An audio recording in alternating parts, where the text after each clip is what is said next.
انتظامیه نه، تاسو خو د ملک انتظامیه زمونږ قومي اداره زه نه پوهېږم چې دغه خلک دغه زه خو بلکل د دغه کسانو په باره کې زما دا یقین نه دی چې دا مسلمانان دي. کومو ملګرو چې د جمال الدین صاحب پټکي ځمکې ته وغورځو او هغه د پټکي بې عزتي شوې ده، خو زه دوی ته دا هم وایم چې ته دومره په تادۍ سره راتلې د عمران خان په یو کال باندې تا زما د ایمینې پټکي ځمکې ته وارته، دا خبره خو په تا باندې واضحه ده.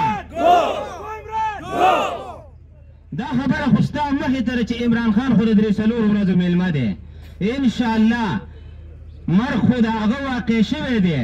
دا خبره خو یقیني ده چې عمران خان سا ورکړې جنازه ده، صرف مولانا صاحب د هغې په انتظار کې دی، یا 3 ورځې یا 4 ورځې کې به د دغه حدیث جنازه وشي انشاءالله. نو زه دا وایم انتظامیې نه درخواست کوم چې تاسو زمونږ وروڼه یې، برای کرم